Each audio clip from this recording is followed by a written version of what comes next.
to be found in Sumer, ancient Sumer. Modern day Iraq, Tigris-Euphrates River, Zagros Mountains, the Fertile Crescent. And the Sumerians are the first great culture that we know to come out of the Stone Age. At around 6,000 years ago, they appear full-blown, boop, everything. Over 100 of the first that we attribute to a high culture the Sumerians produced. Now, logic would tell you, and certainly the Darwinian paradigm of simplicity leading to ever more complexity would tell you that the first culture out of the Stone Age is going to come crawling out of the caves on bloody hands and knees. Are they not? But no. These guys come sailing out and start building beautiful cities and have education and law and everything. Next slide, please. They had the first great cities, the first great city centers, the first high-rise buildings, the first walls, the first roads, the first wheeled vehicles, the first ocean-going vessels, geniuses with water, first agriculture, first animal husbandry, first laws, first court systems, first literature. You name it. They had it. Well, everything except cable TV, maybe. I mean, they had it. They were great. They were a fantastic culture. And the Egyptians, Greeks, and Romans come from their culture. Those cultures developed from what passes down from the Sumerians, or at least out from the Sumerians, I believe. Okay? So, one of the many things they had at first was writing. Now, this is what we're all taught. We're taught nothing about the Sumerians except that they invented writing. Again, they appear, boop, invent writing, boop, disappear, and that's it. History forgets about them. You never hear what they wrote. You never hear what they wrote. And you never hear how sophisticated they were because, again, it doesn't fit that paradigm. It's easier to just start with the Egyptians, Greeks, and Romans and move on from there. Okay? What they had to say, next slide, in their writings, their writing, by the way, was cuneiform, very sophisticated math-based writing. And by the way, their mathematical system, called sexagesimal, based on the number 60, is better than ours for using very small numbers and very large numbers. And they kept time around the great year, 26,000 years. How'd they figure that out? Among other things. But in their writings, most of it is like these little hand things where it's just bills of lading. I sell you this. I'm buying that from you. It's like our paperwork. But they have a lot of them, about 5,000 of the 100,000 or more that we have, that have to do with stories of their cosmology, their cosmogony, their history, where we came from, how the solar system formed and all that. And that's what we're going to go over, what they had to say. Where did it come from? Well, originally when these things were being translated in the late 1800s, early 1900s, when the translators would read what they'd have to say, it was like, oh, come on, forget about it. Put them in the myth. These are myths. They have to be myth. It can't be true. And they put it in the myth pile, which Alan was talking about, myth. So, Zechariah Sitchin, a man named Zechariah Sitchin in the 1950s gets the idea, wait a minute, how does the first culture get a myth? Who hands it to them? Good question. Why didn't anybody else think of that? So, he assumes it has to be a history. They have to be telling a history, which then later gets distorted perhaps as myth by later cultures, but the first one's got to be a history. So he goes into the myth pile with that attitude and comes out with 8 books at this point called the Earth Chronicles series, which I use as the basis for a lot of what you're going to see here now for a while. Okay, we're going to go over what the Sumerians had to say, boiled down. Part 4 of my book is basically the cliff notes to Sitchin's work. Any of you that have tried to read it, you know it's a slog at points. Okay, I tried to make it as easy as I could so at least you have the cliff notes to go in and try it again. All right, next slide. Here's what they say, that originally as the solar system was forming, there was the Sun, Mercury, Venus, Mars, and a big planet called Tiamat, right where the asteroid belt is now. And if you know about Bode's law, there's supposed to be planets at certain places of a certain size, and it all fits reasonably well except for the asteroid belt where there should be a planet, and there isn't. But there was Tiamat then, Jupiter, Saturn, Pluto as a moon of Saturn, Uranus, Neptune, and into that forming solar system at around 4 billion years ago, which we extrapolate and assume because all of them were still very plasmid, still very much lava-ish, able to pull moons out of themselves, and we know that the solar system formed at around 4.6 billion years ago, so at around 4 billion years ago would have been the time approximately when this would have happened.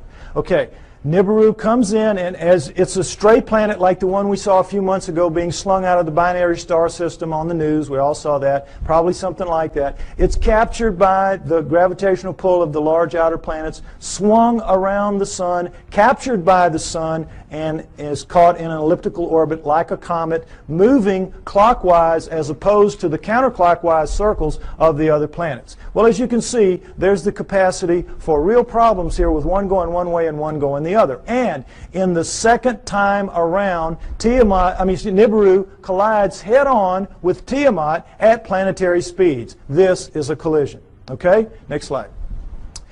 This whole thing now is described in the great Sumerian epic of creation called the Enuma Elish, which is 6 tablets of action, 1 tablet of summation, which is taken to be by many people the basis for the 6 days of creation and the 1 day of rest. Because much of the Old Testament is a direct come down from the Sumerians. And if you know the Sumerian history and you read your Sitchin, you will know that, or my stuff, you will see that that is the case. Now, in that great epic of creation, the Enuma Elish, six of the major puzzles of modern astronomy and Earth geology are, I think, plausibly answered. You heard Alan's interpretation of some of it. I'm going to give you mine and give you the basic Sitchin explanation. Okay? What they say is that in the collision, Nibiru slams into Tiamat. It is a little more held together. It's older, and so it is coalesced more. It holds together. Tiamat is shattered in two, blown apart, torn in half. And that the lighter outer crust, the crust with the water on it, is scattered in all directions. Boom. Just an explosion, the lighter crust, and goes off with the water. Now, one of the great mysteries of modern day astronomy is comets. Comets make no sense for this reason. They come from all over the place. In a linear universe, when, you know, the great ball of a primordial cloud of dust and gas swirling around flattens out into a pancake to make the solar system, that's the ecliptic. Everything formed in the ecliptic should be in the ecliptic. Nothing should be out of the ecliptic, and yet comets come from all over the place. So they had to be removed out to where they are some kind of way, but we don't have any idea. So they come up with this fantastic thing called the Oort cloud, which is so far away you can't imagine. The Oort cloud is one of the biggest jokes out there. And that's how they explain comets, because they can't explain them any other way. But the problem with comets is they have water in them. And anything out in space is not going to produce water. You produce water by being a cooling planet with lava spewing up the steam and stuff like that, and it condenses, etc. So comets have to begin in a planet. Now, this explains it, I think, plausibly well. Nothing that they will throw at you to explain comets will do it. All right. Number 2, the other great mystery, the asteroid belt. What they say is that the inner viscous magma inside Tiamat in the collision was strung out the bowels of the planet. The guts were ripped out and strung out and broke into little pieces. That's the asteroid belt. They called it the hammered bracelet. We call it the asteroid belt. But there it is. And that's a fairly plausible explanation for it. Again, this doesn't make sense because, as you heard, the exploded planet theory. Problem is, when a planet explodes, it ought to just go boom everywhere. It shouldn't be hanging around. Doesn't make sense for a number of reasons. Okay, now, the third one is Pluto. Pluto's a problem because it's, as you've all been hearing lately, they're trying to downgrade it. It doesn't belong. It doesn't fit. It has an orbit that's not like the others. It carries inside the orbit of Neptune, and it's 17 degrees off the ecliptic. Again, nothing should be off the ecliptic. What they say is that Nibiru, as it swung around, it pulled Pluto away from Saturn, its original home, and dropped it out where it is now. Now, all astronomers know Pluto is not a natural planet. It started life as a moon of an inner planet. They know that. But they have no idea how it could have gotten moved out to where it is. Here you go. Here's the reasonable answer right here. Now, let's talk about Earth. 3 great mysteries here. Life.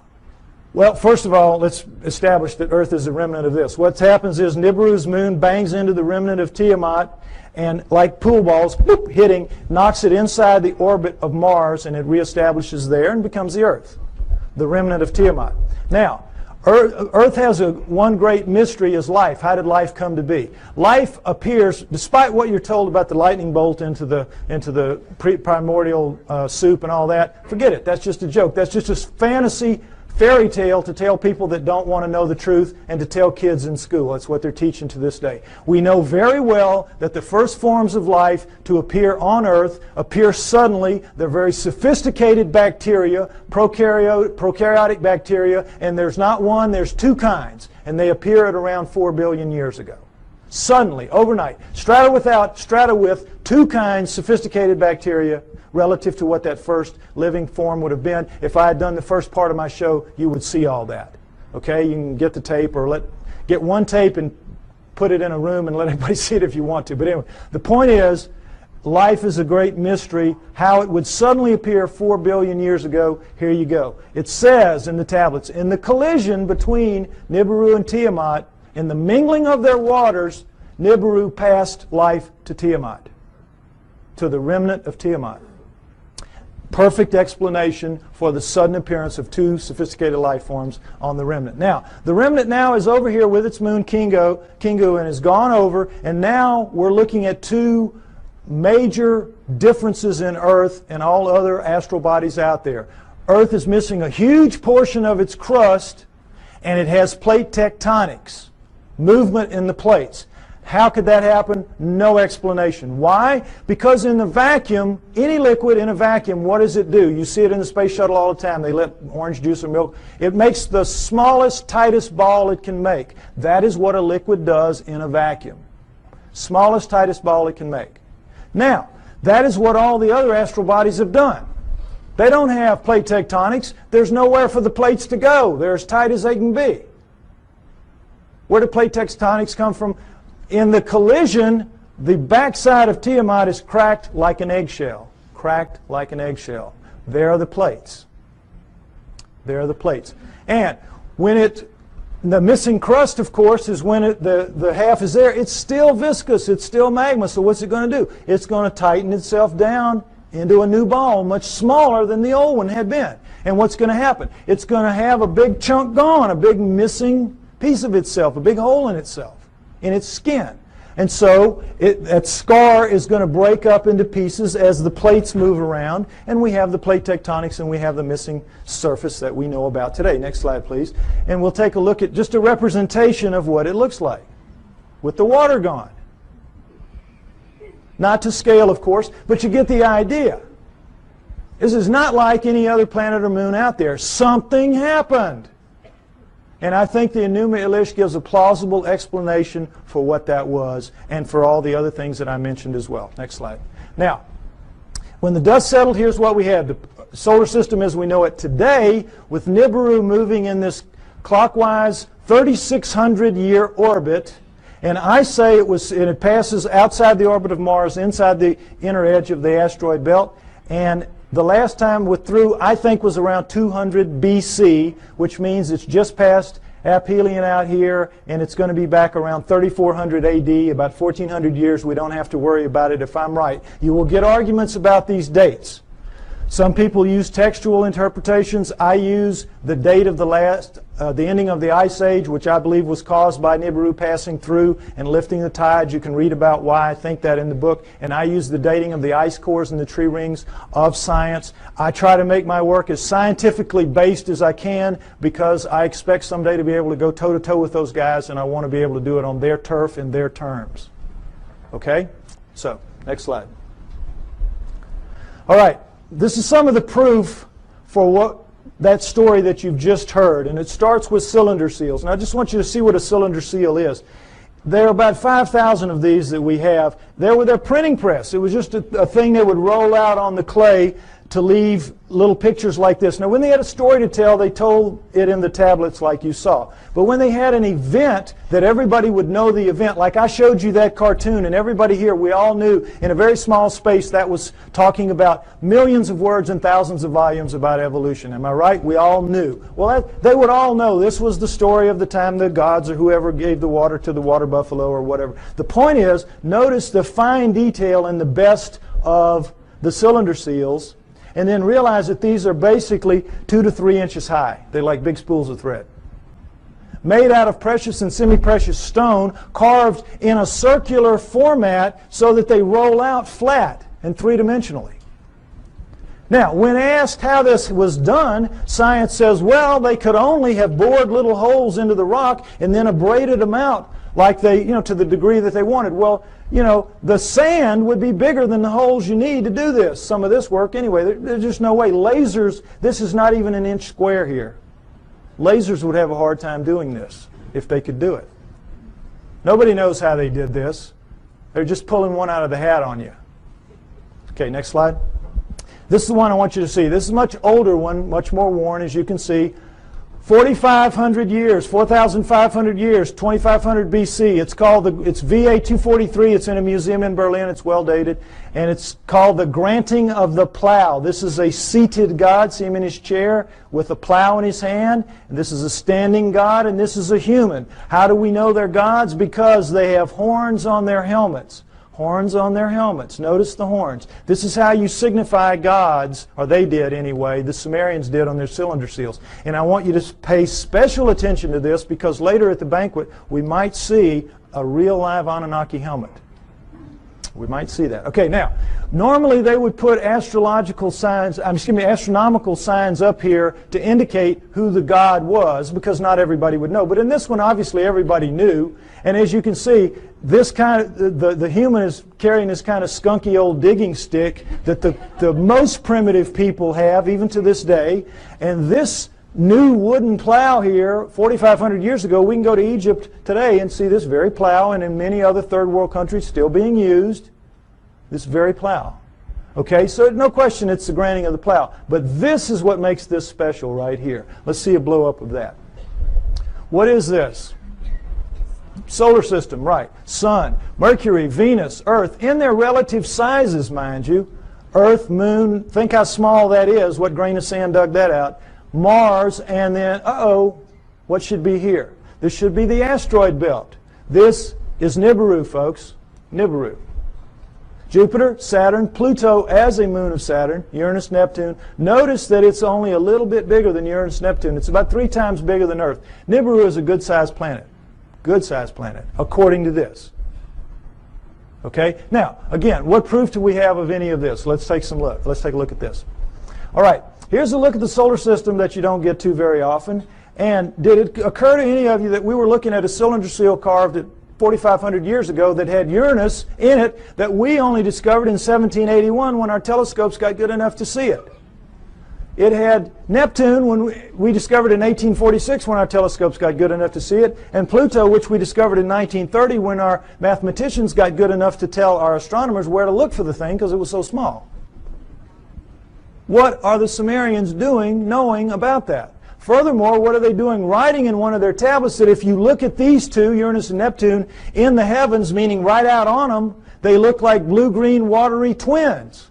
When we didn't find that out, we thought they were just big old gas bags like Jupiter and Saturn until Voyager went out there in 86 and 89 and found that, lo and behold, they really are blue-green watery twins. What the Sumerians said 4,500 years ago. Furthermore, they didn't count the way we do. Earth was not the third rock from the sun for them. It was number 7. So that means they were counting from out here and they were putting Pluto in its correct place. What are they doing with all that knowledge? Well, they make no bones about it. They say everything that we know, everything that we are, everything that we have comes from the people living on Nibiru. The people living on Nibiru came to Earth and gave us everything that we have, everything that we know, our great culture. Now, what's the proof of that? Is there any proof that any ancient advanced civilization was ever on Earth at any point in the dim or distant past? Yes, yes. The megalithic structures out there, the pyramids, Tiwanaku, Baalbek, Teotihuacan, Stonehenge, you name it. A couple of dozen of them. All of those are impossible for human beings to recreate today. And yet we are told in another one of these great fantasies that they were somehow created by people in ancient times, ancient Egyptians or ancient Sumerians or anybody. Somehow or other they did it. And it's just absolute malarkey. Impossible. Now, next slide. Some Egyptian scholars tried to prove it by getting down in with some pink granite here and wailing away with some stones for a few hours and tore their hands up and walked out of there saying, well, you know, we couldn't make much of a dent in it, but boy, you know, those old folks, they sure had a lot of time on their hands, and somehow they figured out a way to do it. Wouldn't give an inch after this. Wouldn't give an inch. It's ridiculous. Now, here's the stone they're working on. Next slide. Some of you may have seen this. This is an ancient 1,170-ton obelisk lies unfinished at the Aswan quarry. A crack rendered the stone unusable. It's pink granite. They were making it into an obelisk like the one you saw in Alan's slides. Okay? It's about 100 feet long. It's about 12 feet wide, 12 feet deep on the side. Imagine the Washington Monument, just squared off. And it's pretty much done. But now let's move this from the Stone Age. Let's move it through the age of copper, because copper wouldn't make a dent in that. And let's move it into the Bronze Age. Bronze will chip on it. Bronze will take a little bit of it out. Now, let's put our bronze chisels or hatchets or whatever in the hands of some guys and get them down in this crack and put them to work. How do you think you're going to fare in there? Pretty tight fit. Plastic Man might have a tough time up in there. But the point is, they've got it pretty much done. They're working on the spire here.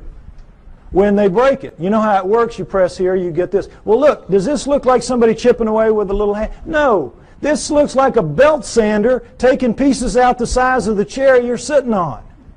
Huge chunks of pink granite, one of the hardest stones in the world, just being ripped out. And they press too hard with whatever machine they've got here, and you know your physics. You get stress back here, and they popped it. They broke it. And they just said, whoops, we busted that one. And they just unhooked it and went somewhere else and left it for us to marvel at and wonder how they could have done it. But now let's go ahead and say they didn't bust it and they finished it. These primitive people now who managed somehow to do this. They finished it. It's ready to go. The hole, by the way, is about 15 feet deep. That's the top of it up there. But still, what's the first thing they've got to do? Somebody's got to draw straws to get down there with his hatchet and cut it loose from the bottom. Now, who's going to do that with 1,100 tons sitting on top of him? We could not get our best diamond-tipped blades to cut through underneath this thing. The weight would stop the blade. We could not, the operative word here is impossible. We could not get this out of here. And yet they did it time and time and time again. To lift it out, just if we could somehow cut it loose, we would have to take a dozen of our largest movable cranes to wring that hole just to get it up. You're being lied to, folks. That's the main thing you got to understand. You're being lied to. It's absolutely impossible for this one stone proves that none of the megaliths were made by those people in that era. And this, again, is not the biggest one. They have them in Baalbek twice that big. Okay? Next slide. All right. What we're told is that the Anunnaki came to Earth for this, gold. Mining gold. And that originally the story is they landed in ancient Sumer, but not 6,000 years ago, 400,000 years ago, 430,000 approximately to be exact. 400,000 years ago they land in modern-day Iraq, and they set up shop in the Tigris-Euphrates Valley, and they call their home away from home, their home away from Nibiru, the Eden. You'll see a poster out there by my thing, Anunnaki over Eden. That's what that means. Because that poster is the Tigris River Valley that the symbol is rising above.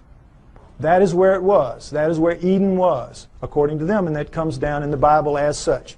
So they set up camp and they placer mined the gold out of those rivers. What do they need gold for? They needed to repair their atmosphere. In their rise to high technology, they had damaged that big, 3 times the size of Earth atmosphere, the same exact way we're damaging ours in our rise to high technology, and they ultimately had to repair it with very fine particulates of gold, like talcum powder, blown up into the stratosphere above it so it would ride above there and act as a reflector and an insulator from cosmic rays, which is, you see that on the masks of astronauts and in the capsule and all that. Gold is a wonderful stopper of cosmic rays. So that's what they had to repair it with. It's what we will have to repair it with. We'll have to do exactly the same thing when the day comes for us to have to face up to what we're doing to our planet. Okay? So they came, they place her mind out of the river, and all that is you put a tray in the water, you let the water sweep over, the water drops the gold into these cloth. Every few weeks you pick it up, and it's real easy. It's the way we do it now when we have the opportunity. But you tap out any stream system, ultimately, and they did. After about 150,000 years, they had tapped it out. And so they decided they were going to split themselves up and go where the mother lode of gold was on the planet Earth, which is what it is today, southern Africa. So they divided themselves into the upper world, which remained the Eden, and the Abzu, which was the lower world, and you didn't want to go to the lower world because you had to get in the holes and dig the gold. And they didn't like it. So the Anunnaki revolted. They said, we don't want to do this. We want a slave to do this work for us.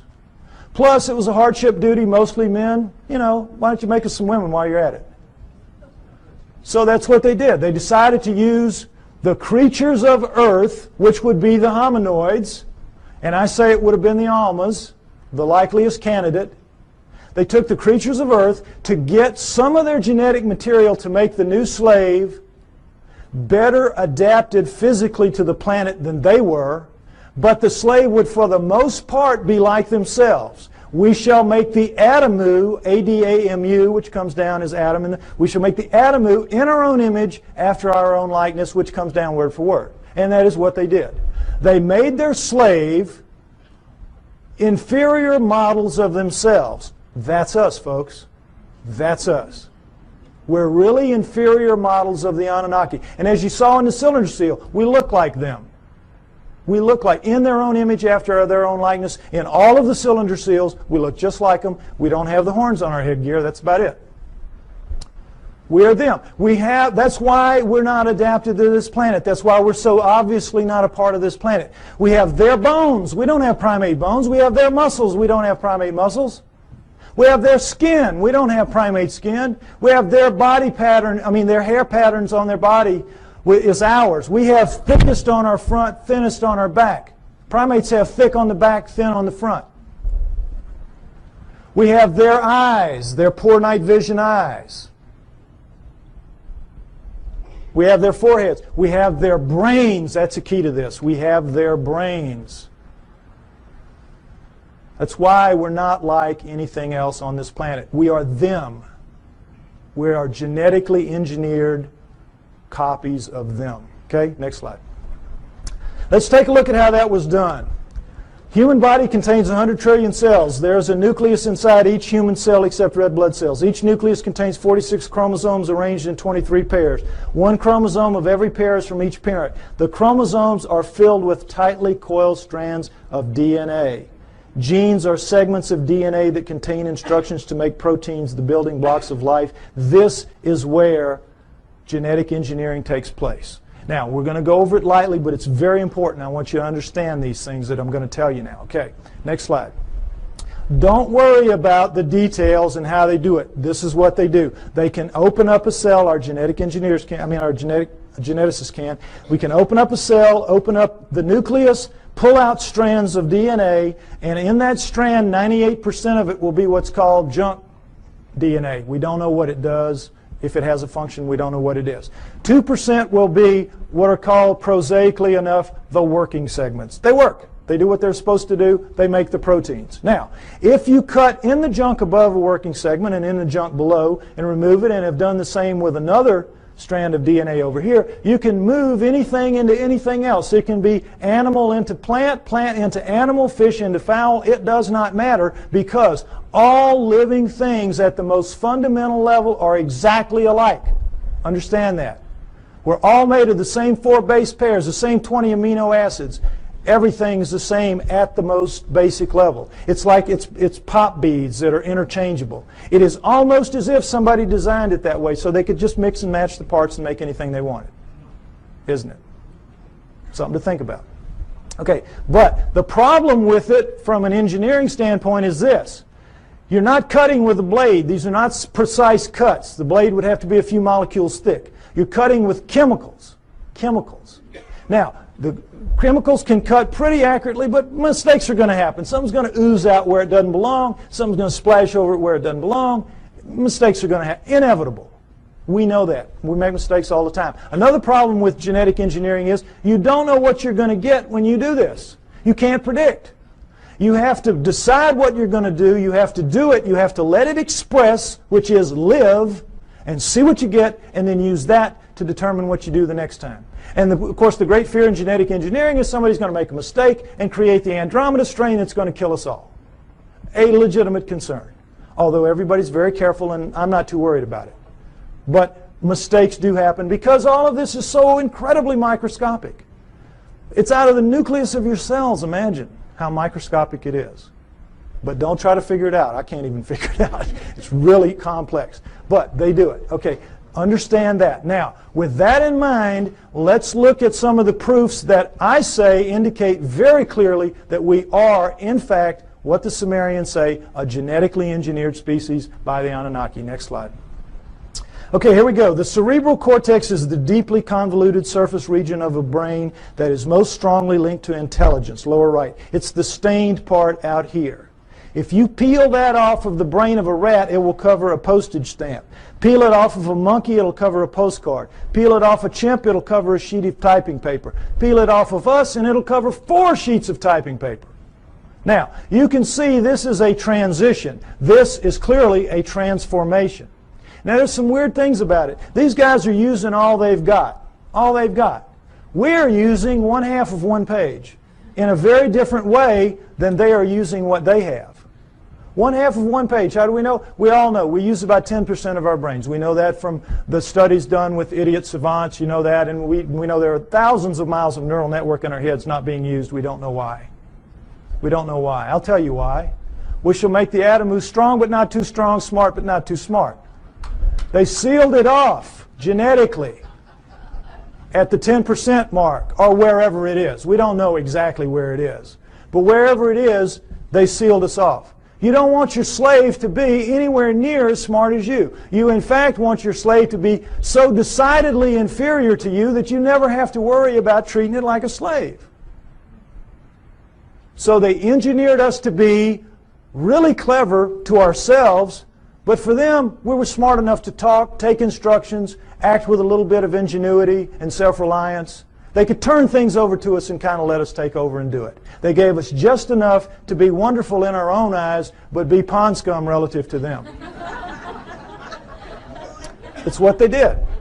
So, it's pretty clear in as much as that, and now understand with the idiot savants, for those of you that don't know the proof about this, idiot savants get some beam of light in the damage to the good 10. They get some beam of light and it will strike somewhere in the other 90%. You all saw Dustin Hoffman in Rain Man, remember? Well, they get it in math, they get it in music, they get it in sculpture, art, whatever, wherever it strikes. Now, if there's just one, we could say, well, that's a freak of nature. But we've had lots of them, lots of them. So we know that all of this is out there. It's in our heads. We just can't access it. We just can't use it. But if it wasn't in our heads, it wouldn't be in their heads. So we know that it happened. They have no idea how. Well, I say that the Anunnaki did it deliberately, and that makes sense to me. Next slide. Okay, mitochondrial DNA, late 1980s, you might remember this. In humans, over 99.99% of a cell's DNA is packed into the cell nucleus, with a small amount occurring outside the nucleus in small structures called mitochondria. That's these babies right here. They're about 16,000 base pairs long. Now, when you have a mixing and a mating, the DNA in the nucleus mixes. But with the mitochondrial DNA, it does not. Sperm doesn't have mitochondrial, eggs do. And so females pass it down intact generation after generation. Well, when this was figured out in the 70s, boy, the botanists and the geneticists said, great. Now we can go and find out if the split from the common ancestor was closer to 8 million years or closer to 5 million years. Remember that? We're going to now pin it down. It's going to be one or the other. We're going to figure it out. So they went out and they took the mitochondrial DNA of women all around the world, every race, every creed, every culture, every country, and they brought them back to the lab and they started working on them. And when the answers came in the late 1980s, it was not 8 million years ago. It wasn't 5 million years ago. It was way, way, way the heck down to 200 to 250,000 years ago, and that's all. We don't exist genetically beyond 200 to 250,000 years. And of course, needless to say, the anthropologists said, you guys are nuts. We've got these skulls showing, these bodies showing, these prehumans showing that we go back millions of years. What's the matter with you? And the geneticists said, we couldn't have been wrong that many times. Impossible. We'll do it again. And they have. They've done it. It always comes out the same. Outside 250,000 years ago. That's it. We're brand spanking new. Brand new on this planet. Now, there's still a lot of people, there's still a lot of people that will not accept that. A lot of people that will not accept that. But it is true, and it is becoming more and more acceptable, for as outrageous as it is. Now, not only do we know when we were created, we know where. Where? Because the oldest of us consistently kept coming in Southern Africa. Next slide.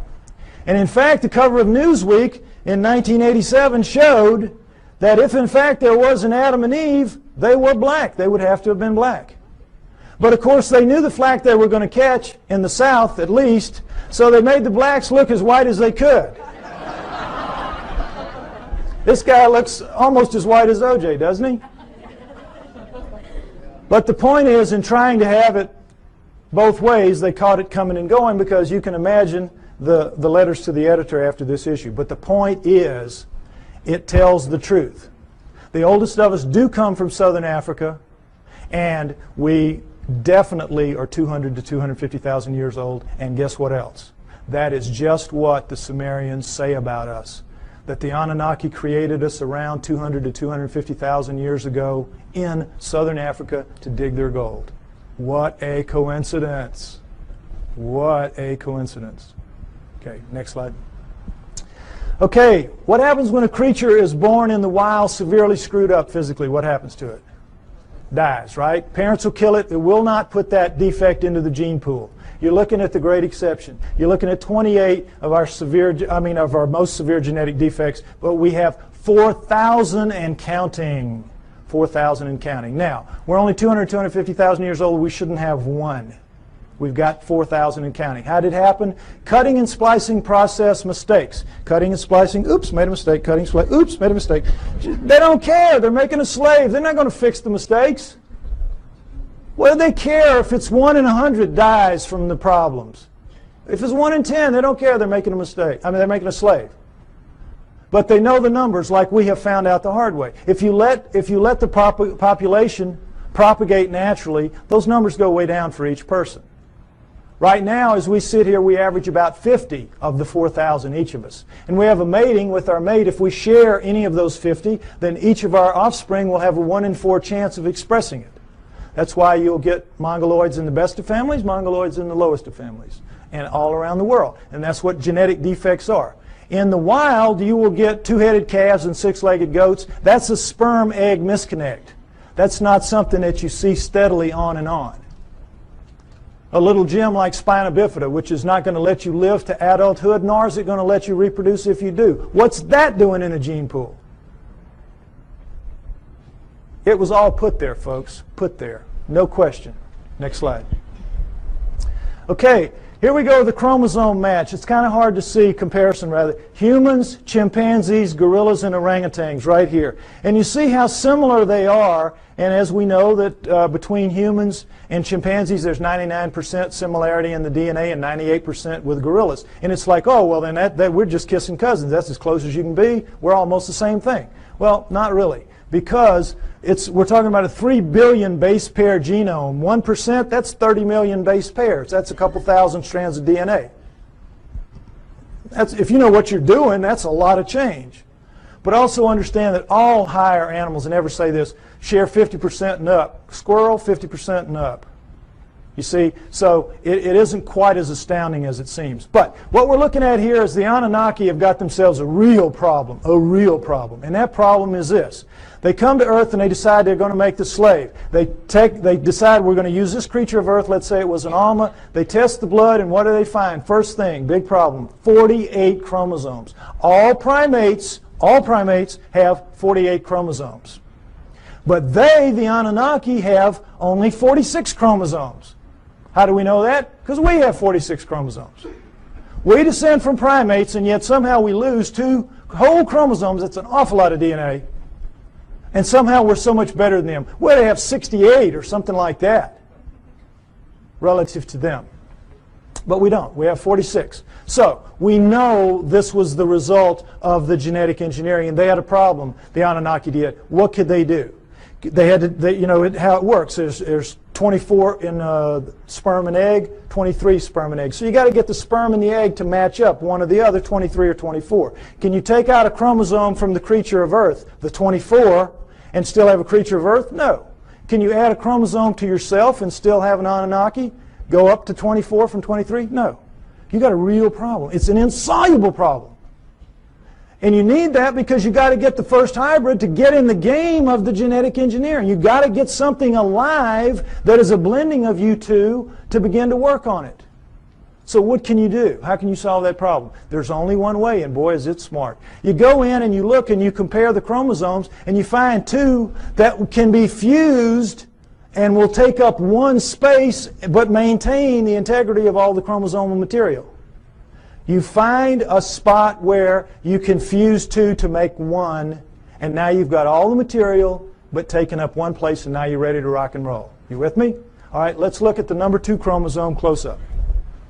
They just went to the second one. They just looked down the row and they said, okay, this will work. Orangutan, 2 and 3. Gorilla, 2 and 3. Chimp, 2 and 3. Human. Uh-oh. Fusion. How long do you think it would take Mother Nature to do this? There's no clearer proof that we're genetically engineered just like they say we are. Next slide. And so, I think it's fair to say that everything we know is wrong, at least about human origins, that we were given life by the gods with a small g through the equivalent of a test tube, and that we were the hair-covered hominoids, and that our humanity emerged from that. Now this is where I normally end it, and they tell me I'm running out of time, so I want to get to the new thing that I want to share with you. Oh no, oh here it is. Because this is really exciting to me. On the 12th of this month, which was just recently, I received an email from a person who wants to remain anonymous, and this is what he said to me. He is a geneticist, a full-blown geneticist. And he says, "Dear Mr. Pi, I agree with your conclusions and will give you a few hints, if you wish, as a DNA deep throat. First, look up the huge discontinuities between man and the various apes for whole mitochondrial DNA, genes for the Rh factor, and human Y chromosomes, among others. Regarding number 3, the chromosomes, I refer you to K.D. Smith's 1987 study titled Repeated DNA Sequences of the Human Y Chromosome. It says most human Y chromosome sequences so far examined do not have homologs, which are similar sequences, on the Y chromosomes of other primates. Human female DNA does look somewhat ape-like, but not the male Y. This means that if we are a crossbred hybrid species, as you contend, meaning me, the cross had to be between a female ape-like creature, a creature of the earth, as the Sumerians said, and a male person from elsewhere, as I also contend." He goes on to say, "What the evolutionists do is find certain genes which look very similar between man and ape, then they make a tree of descent while ignoring those huge impassable abysses of difference elsewhere. Also, by certain methods of DNA dating, one can tell that numerous genes have been recently added to the human genome. If workers in my field were to say such things openly, we would be ostracized, as I also contend, and forced to live in a tent. Any work along these lines would be rejected without any form of appeal. So what can we do? Sincerely, DNA deep throat. Now,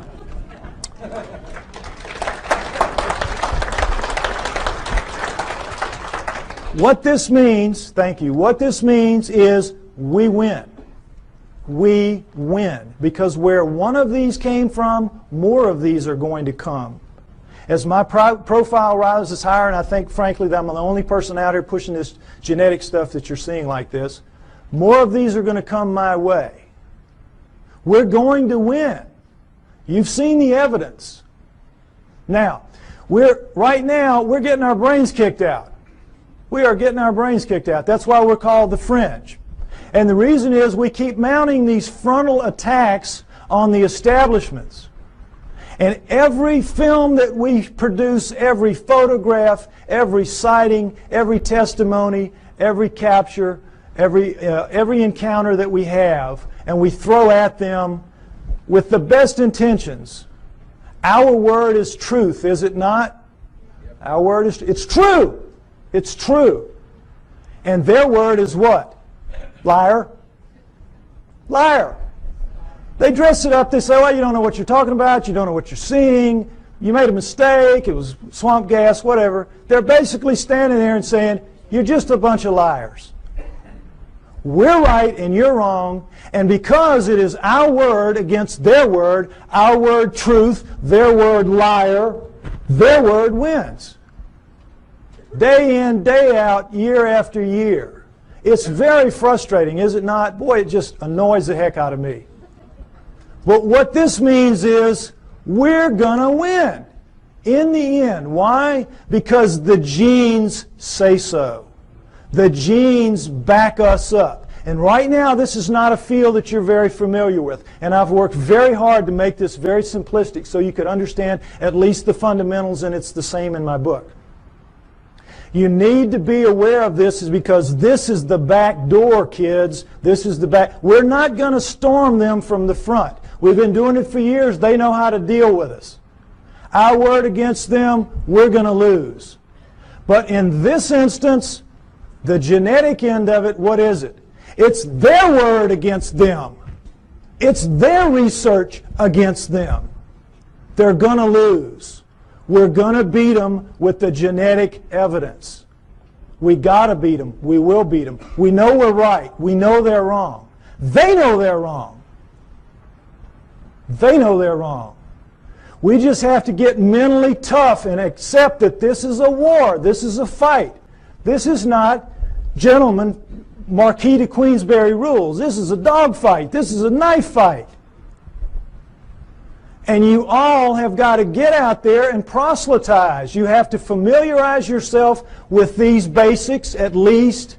And instead of throwing things at them that are going to bounce off like BBs off a barn door,